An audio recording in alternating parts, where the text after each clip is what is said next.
जय माता दी भक्तों। आप सभी को नवरात्रि के 8वें दिन माँ महागौरी के व्रत की हार्दिक शुभकामनाएं।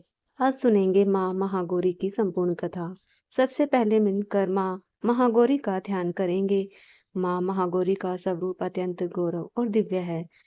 माँ के गौरव वर्ण को शंख चक्र कंदमूल के फूल के समान माना गया है। माँ का वाहन ऋषभ है।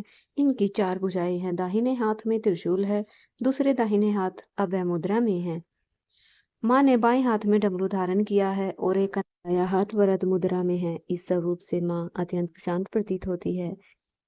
माँ महागौरी पूर्णतः श्वेत वस्त्र और आभूषण धारण करती है, इसलिए इनका नाम श्वेतांबर धरा भी है। आज हम सभी माँ महागौरी को बारंबार प्रणाम करते हैं। प्राचीन कथा के अनुसार एक बार शौनक आदि 88,000 ऋषियों ने महर्षि वेद व्यास जी से पूछा, प्रभु अपने गणों और देवी के साथ अंतर्ध्यान होकर भगवान शिव कहाँ गए, कहाँ रहे और फिर कहाँ क्या करके वितरित हुए। तब व्यास जी ने कहा, महर्षियों, पर्वतों में श्रेष्ठ और विचित्र गंधराव से सुशोभित जो परम सुंदर मंद्रांचल है, वहीं अपनी तपस्या के प्रभाव से देवादिदेव महादेव जी का प्रिय निवास स्थान हुआ। उसने देवी पार्वती और शिव जी को अपने सिर पर ढोने के लिए बड़ा भारी तप किया था। दीर्घ काल के बाद उसे उनके चरणाविंदों के स्पर्श का सुख प्राप्त हुआ। उस पर्वत के सौंदर्य का विस्तार पूर्वक्षय शत्रुमुखों द्वारा 100 करोड़ वर्षों में भी नहीं किया जा सकता। उनके सामने समस्त पर्वतों का सौंदर्य तुच्छ हो जाता है। इसलिए महादेव जी ने पार्वती पार्वती जी का प्रिय होने की इच्छा से इस अत्यंत रमणीय पर्वत को अपना अंतःपुर बना लिया। इस सर्वश्रेष्ठ पर्वत का स्मरण करके रभ्य आश्रम के समीप स्थित वे अंबिका सहित भगवान त्रिलोचन वहां से अंतर्ध्यान होकर चले गए। मंदरांचल के उद्यान में पहुंचकर देवी सहित महेश्वर वहां के रमणीय और दिव्य अंतःपुर की भूमियों में रमण करने लगे। जब इस प्रकार कुछ समय बीता, ब्रह्मा जी की मैथुनी सृष्टि के द्वारा जब प्रजाएं बढ़ गई, तब शुभ और निशुंभ नामक 2 दैत्य उत्पन्न हुए। वे परस्पर भाई थे। उनके तपोबल से प्रभावित होकर प्रेम में श्री ब्रह्मा जी ने उन दोनों भाइयों को वर दिया कि इस जगत के किसी भी पुरुष से तुम मारे नहीं जा सकोगे। दोनों ने ब्रह्मा जी से प्रार्थना की थी कि पार्वती देवी के अंश से जो उत्पन्न अयोनिजा कन्या है, उसे पुरुष का स्पर्श और रति प्राप्त न हुई हो, और जो अलख्य पराक्रम से संपन्न हो, उसके प्रति काम भाव से पीड़ित होने पर हम युद्ध में उसी के हाथों मारे जाएं। उनकी इस प्रार्थना पर ब्रह्मा जी ने तथास्तु कहकर वरदान दिया। तभी से युद्ध में इंद्र आदि देवताओं को जीतकर उन दोनों ने जगत को अनैति पूर्वक वेदों के स्वाध्याय और यज्ञ से रहित कर दिया। तब ब्रह्मा जी ने उन दोनों को वध के लिए देवेश्वर शिव से प्रार्थना की, प्रभु आप एकांत में देवी की निंदा करके भी जैसे तैसे उन्हें क्रोध दिलाएं और उनके स्वरूप की निंदा से उत्पन्न हुई काम भाव से रहित कुमारी रूपा शक्ति को निशुभ और शुभ के वध से के लिए देवताओं को अर्पित कीजिए। ब्रह्मा जी के इस तरह प्रार्थना करने पर भगवान लोहित रुद्र एकांत में पार्वती जी की निंदा सी करते हुए मुस्कुराते हुए कहने लगे, देवी तुम तो काली हो। तब सुंदर वर्ण वाली देवी पार्वती अपने श्याम वर्ण के कारण आक्षेप सुनकर कुपित हो उठी। पति देव से मुस्कुराकर समाधान रहित वाणी द्वारा बोली। देवी ने कहा, प्रभु यदि मेरे इस काले वर्ण पर आपको प्रेम नहीं है, तो फिर इतने लंबे समय से आप अपनी शिक्षा का दमन क्यों करते रहे। कोई स्त्री कितनी भी सुवर्ण सुंदरी क्यों न हो, यदि पति का उस पर अनुराग नहीं हुआ, तो अन्य समस्त गुणों के साथ ही उसका तो जन्म लेना ही व्यर्थ हो जाता है। स्त्रियों की यह सृष्टि ही पति के भोग का प्रधान अंग है। यदि वह उससे ही वंचित हो गई, तो फिर उसका और कहाँ क्या उपयोग हो सकता है। इसलिए आपने एकांत में जिसकी निंदा की है, मैं उसी वर्ण को त्याग कर दूसरा वर्ण ग्रहण करूंगी या फिर स्वयं ही मिट जाऊंगी। ऐसा कहकर देवी तुरंत शैया से उठकर खड़ी हुई और तपस्या के लिए दृढ़ निश्चय करके गदगद कंठ से जाने की आज्ञा मांगने लगी। इस प्रकार प्रेम प्रेम भंग होने से भयभीत होकर भूतनाथ भगवान शिव स्वयं भवानी को प्रणाम करते हुए बोले। भगवान ने कहा, प्रिय, मैंने क्रीड़ा या मनो विनोद के लिए बात कही है। मेरे इस अभिप्राय को न जानकर तुम कुपित हो गई हो। यदि तुम पर मेरा प्रेम नहीं होगा, तो फिर भला किस पर होगा। तुम इस जगत की माता हो, मैं पिता तथा अधिपति हूँ। फिर तुम पर मेरा प्रेम ना हो, ऐसा कैसे संभव हो सकता है। हम दोनों का यह प्रेम भी क्या कामदेव की प्रेरणा से हुआ है? कदापि नहीं, क्योंकि कामदेव की उत्पत्ति से पहले ही जगत की उत्पत्ति हुई है। कामदेव की सृष्टि तो मैंने साधारण लोगों की रति के लिए की है। कामदेव मुझे साधारण देवता के समान मानकर मेरा कुछ तिरस्कार करने लगा था, इसलिए मैंने उसे भस्म कर दिया। इन दोनों का यह लीला विहार भी तो जगत की रक्षा के लिए है। उसी के लिए आज मैंने तुम्हारे प्रति यह परिहास युक्त बात कही। इस कथन की सत्यता तुम पर शीघ्र ही प्रकट हो जाएगी देवी। तब देवी पार्वती जी ने कहा, भगवान पति के प्यार से वंचित होने पर जो नारी अपने प्राणों का परित्याग नहीं कर देती, वह कुलांगना और शुभ लक्षणा होने पर भी सत्य पुरुषों द्वारा निंदित ही समझी जाती है। मेरा शरीर गौरव वर्ण का नहीं है, इस बात को लेकर आपको बहुत खेद होता है। अन्यथा क्रीड़ा या परिहास में भी मैं आपके द्वारा मुझे काली कलूटी कहा जाना जैसे संभव हो सकता था। प्रभु, मेरा कालापन आपको प्रिय नहीं है, अब इसलिए सत्पुरुषों द्वारा भी निंदित है, और तपस्या द्वारा इसका त्याग किए बिना मैं यहाँ नहीं रह सकती। देवी की बात सुनकर शिव बोले, अपनी श्यामता को लेकर तुम्हें इस प्रकार का संताप हो रहा है, तो फिर इसके लिए तुम्हें तपस्या करने की आवश्यकता क्या है? तुम मेरी या फिर अपनी इच्छा से दूसरे वर्ण से युक्त हो जाओ। देवी ने कहा, प्रभु, मैं अपने रंग का परिवर्तन बिल्कुल नहीं चाहती, स्वयं भी इसे बदलने का संकल्प नहीं कर सकती। अब तो तपस्या द्वारा ब्रह्मा जी की आराधना करके ही मैं शीघ्र गौरी हो जाऊंगी।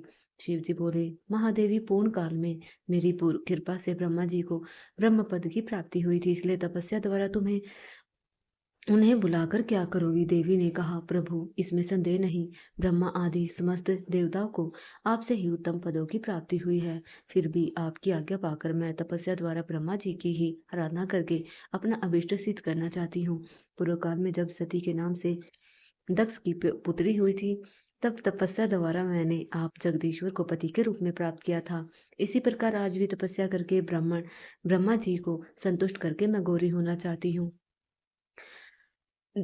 यह सब देवताओं की इच्छा से ही उन्होंने देवी को रोकने के लिए फिर से हठ नहीं किया। इसके बाद पतिव्रता माता पार्वती जी अपने पति की परिक्रमा करके उनके वियोग में होने वाले दुख को किसी तरह रोककर हिमालय पर्वत पर चली गई। वहां सखियों के साथ जिस स्थान पर तप किया था, उस स्थान से उनको प्रेम हो गया। इसके बाद माता-पिता के घर जाकर उनका दर्शन और प्रणाम करके उन सबको समाचार बताकर उनकी आज्ञा लेकर उन्होंने सारे वस्त्र आभूषण उतार दिए। फिर तपोवन में जाकर स्नान के बाद तपस्वी का परम पावन वेश धारण करके अत्यंत तीव्र और परम दुष्कर तपस्या करने का संकल्प लिया। वे मन ही मन सदा पति के ही चरणाविंदों का चिंतन करती हुई किसी क्षणिक लिंग में उन्हीं का ध्यान करके पूजन की ब्रह्म विधि के अनुसार जंगल के फल फूल उपकरणों द्वारा 3 समय उनका पूजन करती थी। भगवान शंकर ब्रह्मा जी का रूप धारण करके मेरी तपस्या का फल मुझे देंगे, ऐसा दृढ़ विश्वास रखकर वे प्रतिदिन तपस्या करने लगी। इस तरह तपस्या करते करते जब बहुत समय बीत गया, तब एक दिन उनके पास कोई बहुत बड़ा व्याघ्र देखा गया। वह दुष्ट भाव से नहीं आया था। पार्वती जी के निकट आते ही उस दुरात्मा का शरीर जड़वत हो गया। वह उनके समीप चित्र लिखित या सा दिखाई देने लगा। दुष्ट भाव से आए उस व्याघ्र को देखकर भी देवी साधारण नारी की भांति स्वभाव से विचलित नहीं हुई। वे बिल्कुल भी भयभीत नहीं हुई। व्याघ्र की सारी आंख जकड़ गई। वह भूख से अत्यंत पीड़ित हो रहा था। यह सोचकर यह मेरा भोजन है, वह निरंतर टकटकी लगाकर देवी को देख रहा था। देवी के सामने खड़ा खड़ा वह उनकी उपासना भी करने लगा। इधर देवी के हृदय में सदा यही भाव आता था कि यह व्याघ्र मेरा ही उपासक है, दुष्ट वन जंतुओं से मेरी रक्षा करने आया है। यह सोच वे उस दुरात्मा जीव पर कृपा करने लगी। उन्हीं की कृपा से उस जीव के 3 प्रकार के मल तत्काल नष्ट हो गए। फिर तो उस व्याघ्र को सहसा देवी के रूप का बोध हो गया। अब उसकी भूख मिट गई, उसके अंगों की जड़ता दूर हो गई, साथ ही उसकी जन्म सिद्ध दुष्टता भी दुष्ट हो गई। अब वह अन्य दुष्ट जंतुओं को खदेड़ता हुआ तपोवन में विचरने लगा। अब वह किसी भी जीव को मारकर नहीं खाता था। देवी की तपस्या बड़ी और तीव्र से तीव्रतर होती चली गई। देवता शुंभ आदि दैत्यों के दुराग्रह से दुखी होकर ब्रह्मा जी की शरण में गए। उन्होंने शत्रु पीड़ा जनित अपने दुख को उनसे निवेदन किया। शुंभ और निशुंभ वरदान पाने के घमंड से देवताओं को जैसे जैसे दुख देते थे, यह सब सुन ब्रह्मा जी को उन पर बड़ी दया आई। उन्होंने दैत्यवध के लिए भगवान शंकर के साथ हुई वार्तालाप का स्मरण करके देवताओं के साथ देवी के तपोवन को प्रस्थान किया, जहाँ पर देवी तपस्या में लीन थी। वहां सुश्रेष्ठ ब्रह्मा जी ने उत्तम वन में परिनिष्ठित परमेश्वरी पार्वती को देखा। वे संपूर्ण जगत की प्रतिष्ठा सी जान पड़ती थी। उन अपने श्री हरि तथा रुद्रदेव के भी जन्मदाता पिता महेश्वर की भार्या आर्या जगत माता गिरिराज नंदिनी पार्वती जी को ब्रह्मा जी ने प्रणाम किया। देवगणों के साथ ब्रह्मा जी को आया देख देवी ने उनके योग्य अर्घ देकर स्वागत आदि के द्वारा उनका सत्कार किया। बदले में उनका भी सत्कार और अभिनंदन करके ब्रह्मा जी अनजान की तरह देवी की तपस्या का कारण पूछने लगे। ब्रह्मा जी तो सब कुछ जानते थे। तब ब्रह्मा जी कहने लगे, हे देवी, इस तीव्र तपस्या के द्वारा आप यहाँ की सविष्ट मनोरथ की सिद्धि करना चाहती हैं। तपस्या के संपूर्ण फलों की सिद्धि तो आपके ही अधीन है। जो समस्त लोगों के स्वामी हैं, उन्हीं परमेश्वर को पति रूप में पाकर आपने तो तपस्या का संपूर्ण फल प्राप्त कर लिया है। परंतु देवी, आश्चर्य की बात तो यह है, आपने इतने दिनों से महादेव जी के विरह का कष्ट कैसे सह रही हैं? देवी ने कहा, ब्राह्मण, जब सृष्टि के आदिकाल में महादेव जी की आपसे आपकी उत्पत्ति सुनाई जाती है, तो समस्त प्रजाओं में प्रथम होने के कारण आप मुझे ज्येष्ठ पुत्र होते हैं। और फिर जब प्रजा की वृद्धि के लिए आपके ललाट से भगवान शिव का प्रादुर्भाव हुआ, तब आप मेरे पति के पिता और मेरे ससुर होने के कारण गुरुजनों की कोठी में आ जाते हैं। और जब मैं सोचती हूँ कि स्वयं मेरे पिता गिरिराज हिमालय आपके पुत्र हैं, तब आप मेरे साक्षात पितामह लगते हैं। लोक पितामह, इस तरह आप लोक यात्रा के विधाता है। अंतपुर में पति के साथ जो वृतांत घटित हुआ, उसे मैं आपके सामने कैसे कहूंगी? इसलिए यहाँ यह कहने का क्या लाभ ब्रह्मा जी? मेरे शरीर में जो यह कालापन है, उसे सात्विक विधि से त्याग कर मैं गौर वर्ण होना चाहती हूँ। ब्रह्मा जी बोले, इतने ही प्रयोजन के लिए आप ऐसा कठोर तप क्यों किया? क्या इसके लिए आपकी इच्छा मात्र ही पर्याप्त नहीं थी, या फिर आपकी कोई लीला है? जगत माता, आपकी लीला भी तो लोकहित के लिए होती है। इसलिए आपके द्वारा मेरे एक अभीष्ट फल की सिद्धि कर दीजिए। शुभ निशुभ दैत्य हैं, मैंने उनको वर दे रखा है। इससे उनका घमंड बहुत बढ़ गया है। वे देवताओं को सता रहे हैं। उन दोनों को आपके हाथों द्वारा मारे जाने का वरदान प्राप्त हुआ है। इसलिए विलंब करने से कोई लाभ नहीं। आप क्षण भर के लिए सुस्थिर हो जाइए। आपके द्वारा जो शक्ति रची छोड़ी जाएगी, वही उन दोनों के लिए काल हो जाएगी। ब्रह्मा जी द्वारा प्रार्थना करने पर गिरिराज कुमारी देवी पार्वती सहसा अपनी काली त्वचा के आवरण को उतार कर गौर वर्ण हो गई। काली त्वचा में आवरण रूपी त्यागी गई जो उनकी शक्ति थी, उनका नाम कौशिकी हुआ। वह काली मेघ के समान कांत वाली कृष्ण वर्ण कन्या हो गई। और देवी की यह मायामयी शक्ति ही योग निद्रा और वैष्णवी कहलाती है। उनके 8 बड़ी-बड़ी भुजाएं थी। उनके हाथों में शंख, चक्र, त्रिशूल आदि आयुध धारण कर रखे थे। उस देवी के 3 रूप है, सौम्य, घोर और मिश्र। वे 3 नेत्रों से युक्त थी। उनके मस्तक पर अर्धचंद्र मुकुट धारण कर रखा था। उसे पुरुष का स्पर्श और रति का योग प्राप्त नहीं हुआ था। अत्यंत वह अत्यंत सुंदर थी। देवी ने अपनी सनातन शक्ति को ब्रह्मा जी के हाथों में दे दिया। वही दैत्य प्रवर शुंभ और निशुंभ का वध करने वाली देवी हुई। उस समय प्रसन्न हुए ब्रह्मा जी ने उस पराशक्ति की सवारी के लिए एक प्रबल से प्रदान किया जो उसके साथ ही आया था। उस देवी के रहने के लिए ब्रह्मा जी ने विंध्यगिरि पर वास स्थान दिया और नाना प्रकार के उपचारों से उनका पूजन किया। विश्वकर्मा ब्रह्मा जी के द्वारा सम्मानित हुई वह शक्ति अपनी माता गौरी को और ब्रह्मा जी को कर्मशः प्रणाम करके ही अपने अंगों से उत्पन्न और अपनी ही शक्ति समान शक्तिशालिनी बहुसंख्यक शक्तियों के साथ दैत्यराज निशुंभ को मारने के लिए उद्यत होकर विंध्य पर्वत पर चली गई। उसने युद्ध के मैदान में उन दोनों दैत्य राजों को मार गिराया। कौशिकों को उत्पन्न करके उसे ब्रह्मा जी के हाथ में देने के बाद गौरी देवी प्रत्युपकार के लिए पितामह ब्रह्मा जी से कहा, क्या आपने मेरे आश्रम में रहने वाले इस व्याघ्र को देखा है? ब्रह्मा जी, इस दुष्ट जंतुओं से मेरे तपोवन की रक्षा की है।